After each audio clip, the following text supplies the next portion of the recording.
Salam sejahtera, anda bersama saya Nala Huda dalam Fokus Minggu Depan. Dan antara tumpuan pada minggu depan pastinya masih terarah kepada kaedah pembukaan semula Parlimen ketika negara masih mendepani krisis kesihatan susulan kenyataan Istana Negara pada minggu lepas. Terbaru, Perdana Menteri Tan Sri Muhyiddin Yassin sebentar tadi berkata sebuah jawatan kuasa telah pun dibentuk untuk meneliti aspek-aspek penting sebelum persidangan Parlimen diadakan. Beliau berkata jawatan kuasa itu akan mengambil kira sama ada persidangan Parlimen boleh dibuat secara fizikal atau secara hybrid. Katanya kerajaan perlu memperhalusi semua perkara bagi mengelak timbul masalah selepas pelaksanaannya. Kerana ada perkara-perkara tertentu yang kita kena ambil kira. Yang pertamanya ialah tentang soal bolehkah dibuat secara fizikal. Itu satu. Atau kalau tak boleh fizikal, boleh buat secara hybrid yang dah dibincangkan. Jadi ini ada dua perkara. Tapi apa pun mesti merujuk kepada peraturan-peraturan tetap yang ada dalam Parlimen. Macam mana boleh kita buat? Kalau nak buat hybrid sebagai contoh, adakah ini selari dengan peruntukan dalam standing order? Beliau berkata demikian kepada Bernama selepas melakukan lawatan ke Pusat Pemberian Vaksin Pusat Convention Kuala Lumpur pada Ahad. Selain itu, jelasnya wujud juga keperluan untuk mengambil kira soal persiapan Parlimen bagi urusan persidangan secara fizikal itu sendiri, termasuklah aturan tempat duduk ahli Parlimen yang perlu mematuhi SOP yang telah ditetapkan. Dalam masa yang sama, Perdana Menteri Tan Sri Muhyiddin Yassin yakin sasaran negara untuk mencapai tahap imuniti kelompok seperti diunjurkan Pelan Pemulihan Negara dapat disempurnakan susulan penambahan bekalan vaksin COVID-19 oleh pembekal utama negara. Beliau berkata ke arah inisiatif ini, kerajaan berusaha lebih bersungguh-sungguh bagi memastikan bekalan berkenaan tiba ke negara ini mengikut jadual. Saya sedar di luar sana banyak bertanya, kenapa tak buat itu? Kenapa tak buat banyak-banyak lagi? Jadi, dari KRI dah maklumkan berkali-kali, kita kata memang kita boleh buat macam kapasiti sini. Kalau banyak vaksin, orang daftar semua dah, tapi kita terhad dan terbatas bukan kerana kita tak nak. Atau kerajaan sekat, tak. Kita kalau boleh nak habis selesai dalam sebulan dua ni. Tetapi kita tak boleh kawal yang tu kerana pembekalnya datang daripada luar negara. Jadi terpaksalah kita tunggu giliran-giliran kita, tapi dah terjamin bekalan itu akan tiba dalam satu masa yang telah pun dijadualkan. Beliau berkata demikian selepas melakukan lawatan ke Pusat Pemberian Vaksin PPV Pusat Convention Kuala Lumpur pada Ahad. Turut hadir Khairi Jamaluddin yang juga Menteri Penyelaras Program Imunisasi COVID-19 Kebangsaan. Perdana Menteri berkata apa yang penting ialah proses pendaftaran vaksinasi perlu dipertingkatkan. Beliau turut merakamkan penghargaan kepada petugas barisan hadapan dan sukarelawan yang membantu melancarkan proses vaksinasi di PPV. Tiada siapa yang selamat sehingga semua selamat. Itu pendekatan yang ditekankan Menteri Penyelaras Program Imunisasi COVID-19 Kebangsaan Khairi Jamaluddin sebelum ini untuk memastikan setiap orang mendapat akses kepada vaksin, termasuklah golongan tanpa dokumen.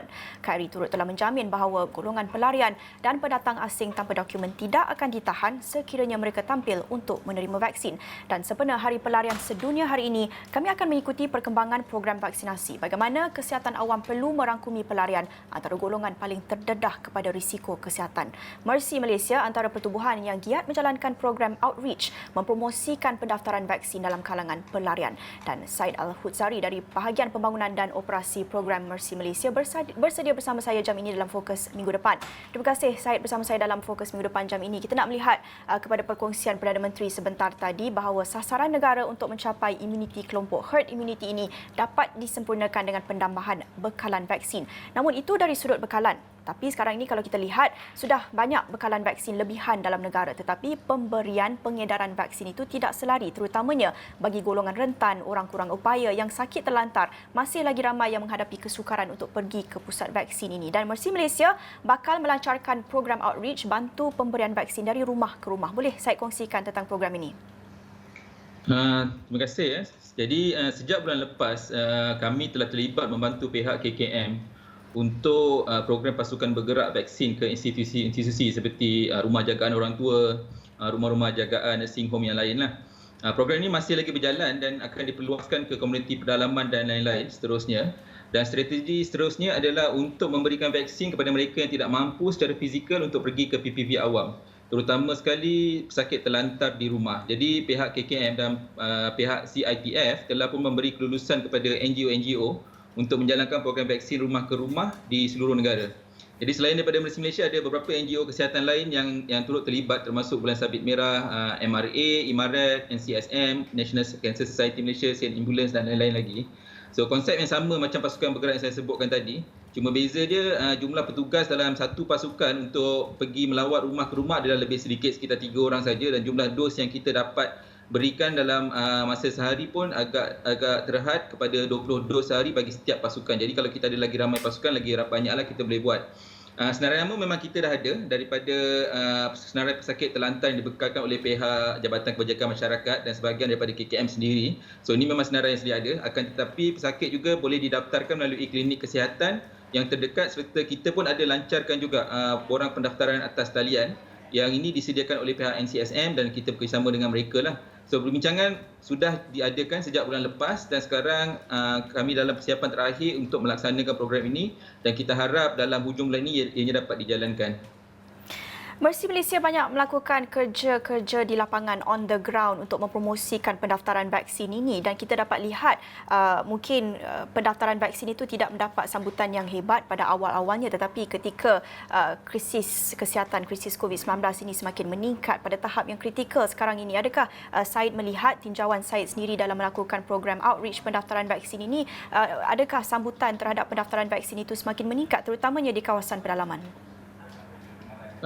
Saya kira pendaftaran itu dia akan tetap meningkat, cuma saya tidak jangka akan mencapai 80 ataupun 100% atas sebab mudah je, sebab pendaftaran sekarang cuma terhad kepada atas talian MySejahtera dan boleh juga call, cuma ramai mereka ni sebenarnya tak ada akses kepada telefon dan sebagainya.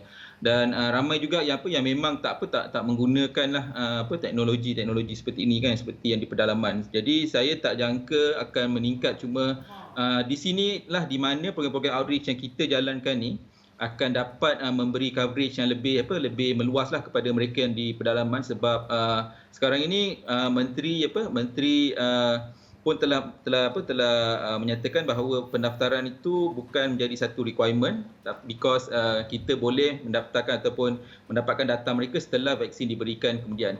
So saya jangka dengan adanya lebih banyak program-program outreach lepas ini ia akan meningkatkan lagi lah jumlah-jumlah mereka yang akan divaksin lah, tanpa perlu pendaftaran lah secara terlebih dahulu. Syed, dalam kita bercakap tentang program imunisasi COVID-19 kebangsaan, suka untuk saya ulangi message tiada siapa yang selamat sehingga semua selamat. No one is safe until everyone is safe. Dan kita nak melihat sedikit tentang pendekatan pihak berkuasa dan kerajaan secara menyeluruh terhadap golongan tanpa dokumen, terutamalah golongan pelarian ini. Merujuk kepada message yang agak berlainan antara agensi-agensi. Pada awalnya program vaksinasi dijamin melibatkan pelarian tanpa risiko ditahan pihak berkuasa. Namun kita lihat juga dalam masa yang sama beberapa message kerajaan baru-baru ini menunjukkan ketegasan untuk menahan pendatang asing tanpa izin ini, termasuk pelarian Rohingya. Jadi bagaimana kita nak memahami pendekatan pihak berkuasa terhadap pelarian ketika tengah-tengah pandemik ini? Secara umumnya jika kita lihat daripada sudut kesihatan, pihak berkuasa terutamanya KKM, dia sebenarnya bersikap inklusif. Oleh kerana masalah pandemik yang kita hadapi sekarang ini adalah isu kesihatan awam, yang mana ianya akan memberikan kesan jika ada mana-mana komuniti yang tercicir dalam pengurusan kes-kes COVID-19. So yang ini kita tahu secara fakta lah. So ini dapat dilihat terutama sekali bagi pelarian yang memang sudah berada di dalam negara sebelum pandemik ini berlaku, dan mereka-mereka ini memang kita cuba masukkan dalam program-program yang sedia ada. Tapi bagi bukan warga negara yang cuba masuk ke dalam negara, ianya masih di bawah bidang kuasa lain, iaitu Kementerian Dalam Negeri, dan KKM juga telah menetapkan protokol-protokol yang perlu diikuti untuk menguruskan mereka ini. Cuma memang kalau kita lihat daripada secara umumnya, KKM banyak memfokuskan usaha menangani pandemik ini kepada rakyat Malaysia, tapi pihak KKM sebenarnya telah pun mengadakan perjumpaan dengan NGO-NGO dan agensi UNHCR pada tahun lepas lagi ketika PKP pertama untuk berbincang berkenaan pengurusan pandemik di kalangan pelarian di Malaysia. Sebabnya ada di kalangan NGO di dalam Malaysia ni, termasuk Mercy Malaysia, MRA, Zuci dan sebagainya, memang mempunyai program-program kesihatan bagi pelarian sebelum pandemik berlaku lagi. Dan apa yang kita buat, kita telah memainkan peranan untuk membantu pihak KKM dalam usaha pemantauan kes-kes COVID-19 di kalangan pelarian sejak awal lagi. Jadi selain daripada pemantauan melalui klinik-klinik pelarian yang NGO jalankan, kita ada juga program-program lain termasuk ujian pengesanan PCR secara beramai-ramai yang dijalankan di kawasan-kawasan hotspot macam di Lembah Kelang, Sabah untuk stateless dan sebagainya lah. Mercy Malaysia pernah berada di tengah-tengah antara konflik terbesar dunia di Syria, di Palestin.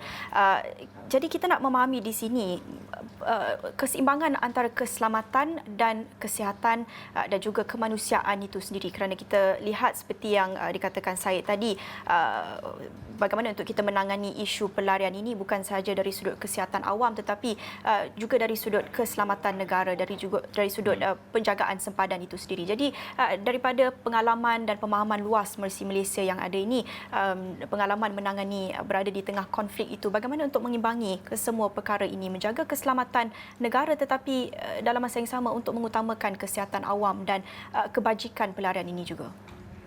Sebenarnya jika kita bercakap berkenaan kesihatan awam, sudah tentu ianya perlu melibatkan semua komuniti, termasuk pelarian, pendatang asing tanpa izin, mereka tanpa dokumen dan sebagainya. Sebab bagi memastikan pengurusan kesihatan awam yang komprehensif lah kita kata kan. Kemudian di dalam krisis bencana sekalipun, cara pengurusan isu kesihatan perlu melibatkan segenap masyarakat yang terjejas ataupun kita panggil sebagai blanket approach. Kemudian lepas kita dah berikan bantuan kepada mereka secara blanket, baru kita dapat kenal pasti isu-isu lain yang perlu ditangani. Contohnya bila kita beri air bersih, kita beri air bersih kepada semua, tak kisah mereka ni siapa yang terlibat dalam bencana tersebut. Kemudian baru kita akan kenal pasti apa masalah lain yang mungkin akan menyebabkan mereka tak dapat mendapat air dalam jangka masa yang panjang selepas ini kan. Jadi jika ada komuniti yang tertinggal, ianya mungkin boleh menyebabkan masalah yang sama berulang lagi di masa hadapan, ataupun dalam isu pandemik ni ianya lagi teruk kerana ianya boleh menyebabkan poket-poket penyebaran penyakit-penyakit secara endemik dalam komuniti yang kecil yang mungkin tidak akan dikesan awalnya, akan tapi boleh melarat menjadi isu pandemik yang baru tanpa kita sedari. Jadi ini antara perkara yang perlu kita elakkan, dan kita kena, dan isu berkenaan dengan pengurusan kesihatan awam dan juga keselamatan ni perlu ditangani secara berasingan. Maksudnya kita tidak boleh menyamakan kedua-dua ini. Maksudnya nak selesaikan isu keselamatan pada yang sama, nak selesaikan isu kesihatan awam juga. So perlu dibezakan supaya kita dapat selesaikan isu kesihatan awam dahulu, kemudian isu keselamatan boleh ditangani juga selepas itu. Akhir sekali kita nak juga tahu tentang isu ataupun isu akses vaksin ini, tetapi dalam masa yang sama cara menanganinya, Mercy Malaysia mempromosikan pendaftaran vaksin dalam kalangan pelarian. Kita nak tahu bagaimana penerimaan golongan pelarian ini terhadap program imunisasi, apa antara kebimbangan mereka? Secara amnya, kebanyakan mereka memang hendak mengambil vaksin kerana mereka pun tahu betapa seriusnya penyakit COVID-19 ni. Jadi bila pendaftaran dibuka pada sekitar bulan Februari yang lalu, dan kempen kesedaran diadakan tentang vaksin, ada yang mendaftar terus melalui saluran-saluran yang sedia ada seperti MySejahtera, laman sesawang vaksin COVID-19. Sudah tentu ada juga yang tak dapat mendaftar kerana tidak mempunyai akses seperti yang saya sebutkan tadi, kerana mereka tak ada akses teknologi, tak ada akses kepada telefon dan kepada mereka yang tiada akses kepada maklumat-maklumat. Akan tapi sebenarnya ramai juga yang kita dapat kenal pasti takut untuk mendaftar atas alasan yang biasa kita dengar adalah kerana takut ditahan dan dihantar pulang ke negara mereka. Jadi di sinilah tugas kami akan terus memberi kesedaran kepada pelarian-pelarian ini, dan dalam masa yang sama pihak UNHCR juga cuba untuk berbincang dengan pihak kerajaan agar isu-isu penahanan setelah mereka mengambil vaksin tidak berlaku. Kita faham kerajaan punya tanggungjawab menjaga keselamatan rakyat Malaysia, akan tapi kita harap ia tidak dicampur adukkan dengan pengurusan pandemik yang mana ianya akan menyebabkan implikasi yang lebih besarlah terhadap kesihatan awam jika tidak ditangani dengan betul. Baik, terima kasih Syed Al-Hutzari dari Bahagian Pembangunan dan Operasi Program Mercy Malaysia mengulas ataupun untuk perkongsian itu sempena Hari Pelarian dengan mesej yang dibawa oleh program imunisasi COVID-19 kebangsaan sebelum ini. Tiada siapa yang selamat sehingga semua selamat, dan itu perkongsian dalam fokus minggu depan, tetapi banyak lagi perkongsian selepas ini. Kita akan berhenti seketika, kembali selepas ini.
Bertemu kembali dalam Fokus minggu depan dan Kementerian Pendidikan Malaysia KPM hari ini mengumumkan inisiatif baharu pengambilan khas melibatkan lebih 18,000 orang pegawai perkhidmatan pendidikan grade DG41 dalam masa terdekat. Menteri Kanan Pendidikan Datuk Dr. Razzie Jiden berkata pengambilan berskala besar itu dilakukan secara one-off dan bertujuan untuk menyelesaikan isu kekurangan guru yang melanda negara. Menurutnya, negeri yang berdepan kekurangan guru adalah Sabah, Sarawak, Selangor dan Johor. Dan bagi tujuan itu, Dr. Razzie menjelaskan KPM akan bekerjasama dengan Jabatan Perkhidmatan Awam JPA. Jelas beliau, penempatan guru pengambilan khas ini akan dibuat secara berperingkat bermula Oktober depan. Jadi pada minggu akan datang itu antara fokus kami untuk mengikuti perkembangan inisiatif pengambilan guru secara one-off ini bagi mengatasi isu kekurangan guru terutama di beberapa kawasan yang telah pun ditentukan, yang telah pun dikenal pasti. Tetapi dalam masa yang sama kita nak memahami dahulu tentang isu kekurangan guru ini dan bersedia bersama saya jam ini mengulas mengenai hal tersebut Dr. Anwar Ahmad, pensyarah Fakulti Pendidikan UKM. Terima kasih Doktor bersama saya dalam Fokus minggu depan. Kita nak memahami dahulu apa antara faktor yang sebenarnya menyebabkan isu kekurangan guru ini terutamanya di beberapa negeri yang telah pun dikenal pasti di Sabah, Sarawak, Selangor dan Johor. Baik, terima kasih Naila. Baik, isu kekurangan guru ni bukan isu barulah. Itu yang pertama yang kita perlu sedar. Isu ni telah lama berlaku dalam sistem pendidikan kita. Khususnya di negeri-negeri yang telah disebut oleh Yang Berhormat Menteri Kanan Pelajaran tadi. Jadi yang pertama sekali kita menyambut baik usaha dan juga tindakan segera beliau yang akhirnya telah banyak membantulah untuk mengurangkan isu kekurangan guru ni. Baik, kalau kita nak memahami tentang isu kekurangan guru ni, dia ada beberapa faktor lah. Kalau pengalaman saya sendiri sebagai seorang guru dulu, saya pernah menjadi guru di Sarawak. Saya terpaksa mengajar 3 mata pelajaran dalam 1 minggu. Pengajian IAM, kemudian sejarah kita 5 dan juga bahasa Melayu sebabkan kekurangan guru. Jadi saya dapat rasailah beban yang terpaksa ditanggung oleh guru-guru apabila kita berhadapan dengan isu kekurangan guru ni. Baik, mengapa kekurangan guru berlaku? Dia ada beberapa faktor. Yang pertamanya faktor guru pencen lah, itu yang kita tahu. Kemudian kita ada juga berhadapan dengan guru yang berhenti awal. Ada kalangan ramai guru yang sebenarnya mengambil keputusan untuk menamatkan perkhidmatan lebih awal ataupun bersara awal. Kemudian ada juga kalangan guru yang berpindah, memohon perpindahan, mereka ingin kembali ke kampung halaman, ke negeri masing-masing, menyebabkan berlaku kelompongan guru di negeri-negeri ataupun tempat di mana mereka berkhidmat sebelum perpindahan itu. Jadi ini 3 faktor utamalah mengapa kekurangan guru berlaku. Dan selain itu ada juga faktor-faktor yang lebih kecil lah, misalnya ada penambahan mata pelajaran misalnya, ataupun kita lihat guru-guru yang dipinjamkan ataupun dipindahkan ke PPD, ke JPN, Jabatan Pendidikan Negeri dan juga ke kementerian. Itu juga menyebabkan wujud keadaan di mana berlaku kekurangan guru. Jadi pandangan doktor pengambilan lebih 18,000 pegawai perkhidmatan pendidikan ini untuk mengatasi isu kekurangan guru. Baik, yang pertama sekali kita sambut baik. Ini satu tindakan yang proaktif untuk menyelesaikan isu ini. Tetapi pada saya kita juga harus melihat secara lestari. Adakah tindakan-tindakan yang kita ambil ini secara one off ini adalah satu tindakan yang lestari dalam jangka masa yang panjang. Di saat kita menyokong usaha kementerian, kita harus juga mengenal pasti ataupun melihat secara dekat 2 kesan apabila kita melakukan pengambilan guru secara one off ini seramai 18,702 orang. Yang pertama adalah isu lambakan. Kalau kita lihat bahawa setiap tahun kita telah membuat unjuran pengambilan pelajar ke program-program pendidikan di IPG dan juga di Universiti Awam. Jumlah mereka ramai, ribuan. Jadi apabila berlaku ambilan sebanyak 18,000 ini secara one off, kita bimbang pada masa depan kita akan berlaku lambakan graduan pendidikan yang tidak dapat ditempatkan di sekolah-sekolah kerana jawatan itu telah diisi secara one off pada tahun ini. Ini satu keadaan yang harus dilihat oleh pihak KPM. Kerana kita bimbang nanti graduan-graduan yang bergraduan pada tahun 2022, 2023 dan seterusnya ni bagaimana? Apa nasib mereka apabila pengisian penuh telah dilakukan pada tahun 2021 ini? Itu yang pertama. Yang keduanya adalah berkaitan dengan kualiti keguruan. Walaupun ini bukan isu yang kritikal, tetapi bila Yang Berhormat Menteri Kanan Pendidikan telah mengumumkan bahawa bukan sahaja graduan dalam bidang pendidikan yang boleh memohon dan boleh diterima menjadi guru dalam proses ambilan one-off ini, tetapi juga di kalangan graduan dalam bidang-bidang yang lain yang mempunyai konten ataupun kandungan sama seperti di sekolah. Misalnya dalam bidang sains, maksud dia graduan daripada Fakulti Sains boleh juga memohon. Begitu juga dalam bidang ekonomi, Fakulti Pengurusan Perniagaan dan sebagainya. Kita mempunyai sedikit kebimbangan dan saya fikir KPM tentu mempunyai strategi untuk menyelesaikan kebimbangan ini. Kita bimbang bahawa kumpulan ini yang tidak mempunyai latar belakang pendidikan ini terus diterima dan diberikan perkhidmatan di sekolah-sekolah. Mereka berhadapan dengan isu ketiadaan kemahiran pedagogi.